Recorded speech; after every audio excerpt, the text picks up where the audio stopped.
Mas, de qualquer forma, muito obrigado por você ter vindo aqui nos estúdios da Rádio Bandeirantes. Eu que agradeço, Edson. Bom dia aos ouvintes aqui da Manhã Bandeirantes. É um prazer estar com vocês. Espero que seja muito proveitoso a nossa manhã, nosso tempinho aqui. Ah, vai ser, viu? Eu estava conversando ali com a Vera Graça na semana passada. Eu falei, Vera, eu queria conversar um pouco sobre propriedade industrial, intelectual, marcas e patentes. E ela pegou e me mandou um relatório aqui, mandou uma bíblia aqui para eu falar, mas ela falou de um caso interessante, que é um remédio, um medicamento que está na moda. Eu tenho uma sobrinha médica, outro dia ela nos deu uma entrevista que é dizendo que você pode comprar na farmácia, né? Não tem receita, não tem nada, que é o tal do Ozempic. E a questão do Ozempic, que tem no material que ela me mandou, diz que tem a queda da patente prevista para o ano que vem. Essa história de marcas e patentes, ela podia ser melhor observada e não ser tratada do jeito que ela é, como a gente fala assim, tratada de qualquer jeito, não é, doutora? Sim, ao mesmo tempo, Edson, o que a gente vê é que tem ainda muito, digamos assim, tabu a respeito do assunto. Porque quando a gente fala de marcas e patentes, as pessoas acham que só grandes indústrias, né? E na verdade não. O pequeno empreendedor, o MEI, o inventor, muitas vezes pode ser sim uma dona de casa, né? Um dono de... no escritório nós temos assim uma pessoa que tem uma padaria que fez um desenho industrial muito interessante para diferenciar as formas dos salgados dele, e assim vai. E sim, lógico, né? O consumidor em geral, a população em geral deveria ser melhor educada e orientada a respeito desse tipo de propriedade e, lógico, né, a gente deveria contar com mais fomento aí, né, dos nossos governantes dentro dessa área também. Mas se eu tiver lá, se eu patentear o meu nome lá, Edson Souza, como o Fabinho contou aqui há poucos instantes, há algum tipo de proteção para isso? Porque a impressão que eu tenho, doutor, é que eu já vi muitos nomes parecidos, às vezes a pessoa usa o nome de alguém famoso para abrir um negócio dele. Quem é que fiscaliza isso, doutora? A fiscalização em si, ela é feita pelo próprio titular da marca, né? Então, por exemplo, Edson Souza. Quantos Edson Souzas podem existir no Brasil? Nossa, tem um monte. No cartório, então, meu Deus. E aí, se você deixa de registrar o seu nome como marca, se você utiliza como marca, se tem um fim comercial para assinalar um produto ou um serviço, e se tiver um outro Edson Souza que participa do mesmo mercado que você, do mesmo nicho que você, e ele fizer o registro da marca dele, então você vai ter que deixar de utilizar o seu nome como marca. Agora, onde a gente faz o registro? Dentro do Instituto Nacional da Propriedade Industrial. A partir do depósito do pedido de registro, você tem a garantia da proteção, mas não é o Instituto Nacional que faz essa fiscalização fora do próprio órgão. Dentro do órgão, sim, ele faz a fiscalização no seguinte sentido. Você ingressou primeiro com pedido de registro de marca com o seu nome, e aí depois uma terceira pessoa ingressou com o mesmo nome, na mesma, o que a gente chama de classe marcária, que é uma classificação de mais de 45 classes entre produtos e serviços, e aí o INPI, então, o Instituto Nacional da Propriedade Industrial, barra essa terceira pessoa, porque ela entrou, digamos assim, depois de você na fila, né? Agora, doutora, se eu tiver um livro, uma tese de mestrado, eu vou lá na Biblioteca Nacional do Rio de Janeiro, o registro lá, fica lá garantido. Agora, no caso do Ozempic, que a gente falou instantes atrás, no caso desse medicamento, quanto tempo vale um registro médico, por exemplo, um registro do nome desse medicamento no Brasil, por exemplo? São duas coisas, são dois objetos, então, que a gente vê, né, no caso do Ozempic. A marca Ozempic, que traz a semaglutida, que é a composição química dele, que seria a patente. Então, são duas coisas diferentes. Uma coisa é a marca, outra coisa é a patente. A marca, ela tem validade por 10 anos e pode ser renovável infinitas vezes, né, enquanto você utilizar de forma comercial. Já a patente, ela tem uma proteção de até 20 anos. Depois disso, ela expira e cai em domínio público. E é quando cai em domínio público, que é o que vai acontecer com o Ozempic em 2026, é que você abre as portas para a fabricação de medicamentos genéricos, o que acaba facilitando o acesso à população a medicamentos de mesma qualidade, mas mais baratos. Agora, por exemplo, se eu quiser abrir, vou arrumar um exemplo aqui, eu não vou fazer isso, mas se eu quiser abrir um bilhar, por exemplo, e chamar o bilhar de bilhar bola de ouro. Caramba, vai ter milhões de nomes, bola de ouro. Vamos supor que tenha um em Manaus, outro em São Paulo. Eu posso fazer isso ou vai chegar uma hora que alguém vai falar, ô Edson, você não pode usar o bola de ouro. Pode usar qualquer outra cor, menos o ouro. É muito importante, Edson, antes da gente abrir um negócio, pensar no nome do negócio, fazer a pesquisa de viabilidade, colidência e anterioridade perante o Instituto Nacional da Propriedade Industrial. Ou seja, entrar lá no site do INPI, do governo, e fazer a busca para ver se existe uma marca parecida com a que você quer registrar no mercado. Muitas vezes, e não é incomum, né, nós temos pessoas que estão... empresas que estão no mercado há anos, há décadas, e não têm o registro da marca. Certo? Aí eu chego lá, registro, ele perde. Ele corre o risco de perder. Pode ser instaurado, sim, uma ação judicial, o que é extremamente custoso, em que você vai ter que provar o uso anterior e de boa-fé, certo? Mas, em regra geral, dono da marca e da patente é aquele que registra primeiro. Isso, você está dizendo uma coisa, eu não sei se é justo ou se é injusto. Mas com o advento da internet, a gente começou a ter rapidamente informação de tudo. Então, por exemplo, eu vou usar aqui um nome de um time de Campinas. Por exemplo, Ponte Preta, né? Ponte Preta, um domínio lá, pontepreta.com.br. Um cara lá de Manaus que tem acesso à internet, se o pessoal da Ponte Preta não fez isso, ele registra isso como sendo uma marca dele e depois ele vai cobrar o pessoal aqui. Sim e não. Ele até pode tentar fazer essa cobrança, mas aí o pessoal do clube vai demonstrar por meio de documentos, né? Não é tão fácil assim. Não é tão fácil desse jeito, né? Pô, Ponte Preta, né? Eu sou de uma geração que viu uma Ponte Preta e um Guarani, times grandiosíssimos, né? Verdade. Então... Capital do futebol, Campinas. Exatamente. Então, assim, clássicos do derby, né? Enfim. E os times de futebol, eles são muito profissionais nessa área, né? Eles têm um jurídico bem robusto e vai para ir atrás, né? A gente vê times maiores, como Corinthians, como Palmeiras e tal, que fazem os registros das marcas deles. Agora, já que a gente falou do futebol de Campinas, eu falei da Ponte Preta, deixa eu falar do Guarani, senão o pessoal fica bravo comigo. Se eu quiser comprar uma camisa do Guarani, mas não vou na loja oficial do clube, eu vou numa loja qualquer, eu estou cometendo um crime? Sim. Principalmente se nessa loja não vender a camiseta original. E a gente tem que ter em mente, Edson, que é o seguinte... A pirataria é um crime que ela não deixa de beneficiar só quem é o dono da marca. Ela deixa de beneficiar o consumidor e a sociedade como um todo. Por quê? Para essa camiseta pirata desse time, você tem certeza se foi utilizada a mão de obra análoga a escravo ou não? Você tem certeza que a pessoa pagou todos os tributos, todos os direitos trabalhistas e assim vai? Você deixa de arrecadar impostos que poderiam ser revertidos para a sociedade achando que você está levando uma vantagem e, na verdade, você não está.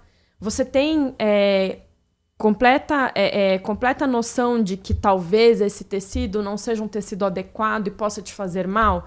E se ele te fizer mal e você, sei lá, por uma alergia, você tiver que ser internado e tiver que entrar num tratamento por conta de desencadeou uma doença crônica, assim, bem mirabolante, né? Mas quem que você vai acessar para pedir para que pague o seu tratamento? Verdade. Nós estamos ouvindo a doutora Clara Toledo Correia, especialista em propriedade industrial e intelectual e também marcas e patentes. Nós estamos falando de camisa, mas toda hora aqui a Rede Bandeirantes noticia casos de venda de cigarro, vinho, gelo saborizado, cerveja. Pô, o camarada pega uma garrafa original, tira o rótulo, coloca lá, você não sabe o que você está tomando. Há o problema de saúde pública muito mais, que vai muito mais além do que simplesmente você achar que está tomando uma cerveja X e está tomando uma cerveja Y, né, doutora? Com certeza. A gente já teve relatos aí no passado de pessoas que tomaram bebidas falsificadas e que foram internadas, chegaram até a óbito. E quando a gente fala em pirataria, em falsificação, a gente fala em tudo, Edson. A gente fala artigos de moda, luxo. Principalmente, sempre teve, mas depois da pandemia, como tudo ficou muito focado em redes sociais, né, e esse negócio de que você está vendendo e comprando o tempo todo, né, um estilo de vida, medicamentos também. A gente viu há pouquíssimo tempo atrás, até mesmo a questão do Ozempic, de pessoas que estavam comprando achando que era Ozempic e era um outro medicamento. Né? E isso dentro de farmácias, né? Dentro de lojas também, que são muitas vezes representantes de algumas marcas ou lojas multimarcas, você acha que você está comprando algo que é original e, na verdade, pode ser falso. Então, tem que ficar muito atento. Em caso de lógico, né? O consumidor, ele sabe, né? Se você vai comprar uma camiseta de um time, sei lá, por 400, 500 reais, e você vê aí uma de 50 reais, você sabe que você está comprando um produto falso. Claro. Certo? A compra na internet também, você pode sim fazer um boletim de ocorrência. Comprei um produto achando que era original, com valor de original. Chegou em casa, eu vi que era falsificado. Então, dentro da plataforma, dentro do e-commerce, você denuncia, também faz um boletim de ocorrência. Entendeu? Porque é a população que deixa de ganhar. Mais de 400 bilhões deixaram de ser arrecadados por conta de pirataria em 2024. Você falou uma coisa interessante, compras pela internet, né? Bem, mas assim, doutora, se eu compro uma camisa do Olympique de Marseille, por exemplo, nesses sites aí que eu não tô ganhando para fazer propaganda, mas que todo mundo compra. Sim. Eu não vou falar, mas todo mundo compra, todo mundo sabe do que eu estou falando. Cara, se você não concorda com o material que chegar na sua casa, você reclama, no máximo eles vão devolver, não dos impostos, no máximo eles vão devolver o dinheiro lá da camisa, porque a camisa custava 50, o ICMS 20, você acaba pagando 90, eles devolvem o dinheiro da camisa e às vezes eles deixam você ficar com o produto lá. Agora, eu vou acionar quem, doutor, num caso como esse? Você pode, sim, fazer um boletim de ocorrência. A gente tem uma fiscalização contra a pirataria no Brasil. Você pode procurar o órgão. Mas se o site for chinês? Se a compra for num site chinês? Mas chegou aqui no Brasil, né? Então pode ser barrado. Ainda que seja chinês, nós temos a questão dos direitos... Desculpa, chinês, podia ser japonês, sim, coreano, francês, etc. Nenhum preconceito contra o chinês. Mas a gente... existe o direito internacional, né? De como que você vai acionar, como é a questão daquele país. Lógico, né? Porque a gente brinca, né? O Andorinha não faz verão, então tem que ter também aí um volume maior. Por isso que as pessoas precisam se conscientizar e começar, então, a realmente fazer o boletim de ocorrência, realmente reclamar, porque muitas vezes a gente deixa de reclamar. Eu até anotei a pergunta, porque ela é muito técnica, lógico, mas eu preciso fazer. A gente estava falando de medicamentos, né, doutora? No caso da expiração do prazo de registro de um medicamento, isso pode baratear o custo para o consumidor? Com certeza, porque aí você abre para os concorrentes. Então, você não tem uma única pessoa que produz. Então, os laboratórios, a indústria vai começar a competir entre si. Inclusive, esse é um dos pressupostos da patente, né? Porque a partir do momento em que você cria uma patente, o pessoal fala de quebra de patente, mas, na verdade, o conhecimento da fórmula, de como se constrói um objeto ou como se produz um medicamento, ele ocorre desde o momento da publicação do pedido de registro da patente na Revista da Propriedade Industrial, que é como se fosse um diário oficial que a gente tem aí do Instituto Nacional da Propriedade Industrial. Ou seja, aquele documento em que você descreveu, tintim por tintim, daquilo que é feito, como que é feito, a partir do momento que você ingressa com o pedido de registro da patente, você tem a ciência de que isso vai ser publicado. Mas, em compensação, você vai ser protegido. E isso é feito justamente para que você dê a chance de que a indústria como um todo corra em pesquisa e desenvolvimento para fazer coisas, no caso, né, medicamentos similares com tecnologias e com matéria-prima diferente para competir entre si. E lógico, né, depois que expira esse prazo de 20 anos, todo o trabalho que você teve com pesquisa e desenvolvimento, que é extremamente caro, as outras indústrias não têm. Então, digamos que ela vai só copiar a fórmula. Isso que eu ia falar. Que acaba sendo, então, a gente está falando de medicamento aqui. Você tem, por exemplo, medicamento que o médico receita lá para você tem um similar e você tem um genérico. Mas se você é obrigado a publicar cada fase do processo de fabricação desse medicamento, qualquer um vai ter acesso, doutora. Todos têm acesso. Mas eu posso copiar? Não, você não pode copiar. Se você tem a proteção garantida por lei por meio de depósito de patente, você não pode copiar. Se você copiar, você corre o risco aí de sofrer uma ação civil e penal, certo? Você vai ter que pagar a indenização, que não é nem um pouco barata. Você vai ter que pagar lucros cessantes e assim vai. Então, apesar de ser aberto para todos, você tem a garantia de proteção e o Estado te dá mecanismo para isso. Ao contrário, por exemplo, da Coca-Cola, que é um segredo industrial. Mas eu até costumo brincar, né, com quem me segue no Instagram. Se você não é essa Coca-Cola toda, você não pode se dar o luxo de deixar de registrar a sua patente.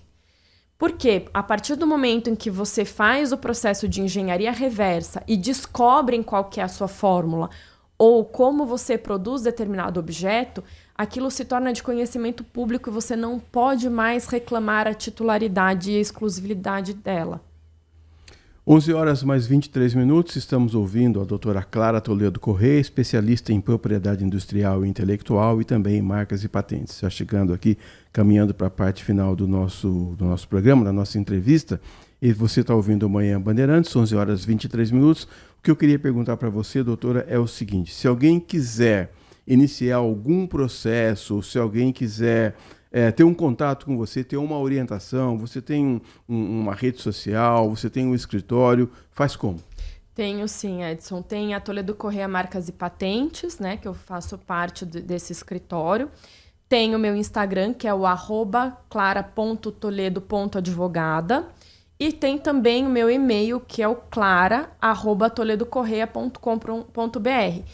Quem quiser tirar dúvida a respeito de marca, de patente, registro de software, direito autoral, quer saber se a marca está disponível para registro, só entrar em contato. Vai ser um prazer poder atender. Mas, como você falou, começa do começo, né? Não vai pegar o dinheiro da indenização, comprar um negócio, contratar as pessoas para depois consultar você. Esse que é o pulo do gato, né? O ideal é desde o começo. Tenho uma ideia sobre, quero registrar o meu nome, comecei um negócio, sei lá, vendendo joias e bijuterias. Dependendo do seu nome, quantas pessoas podem ter no mercado? Será que já existe uma marca registrada, sim ou não? Né? Então, e outra, Edson, você investe tanto para fazer rede social, tráfego pago, branding, toda a cara. Se você tiver uma loja física, você vai gastar com o uniforme das vendedoras, você vai gastar com o layout da fachada e tudo. E aí, depois você vai ter que mudar tudo isso, porque você, de repente, recebeu uma notificação extrajudicial que, se você não acatar, pode gerar uma ação judicial e que aí os valores são caríssimos, né? Então, assim, tive uma ideia. Procura um advogado, um especialista dentro dessa área para ver se a sua ideia pode ser registrada, se a sua marca pode ser registrada, se a sua patente, se a sua ideia pode ser registrada e protegida. Última pergunta, prometo. Lógico. Eu não estou muito contente com o meu sobrenome, Edson Souza. Estou pensando em mudar para Edson Roncon e Graça ou Edson Toledo Correia. Posso fazer isso? Olha, para fazer a retificação de acento é um outro processo, certo?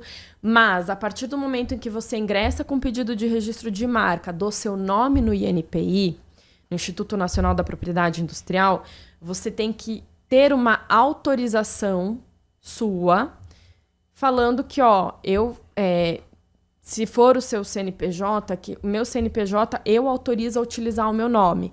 Ou seja, não é o nome de qualquer pessoa que você pode utilizar, inclusive mamães. Tomem muito cuidado. Se você tem uma loja com o nome da sua filha, provavelmente você não pode fazer o registro da sua marca, do nome da sua filha.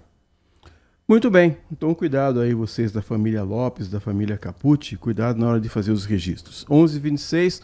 Doutora, muito obrigado por ter vindo, por ter dividido conhecimentos aqui conosco aqui do estúdio, também com o ouvinte do Manhã Bandeirantes. Eu que agradeço, muito obrigada pela oportunidade e aqui pelo profissionalismo de todos.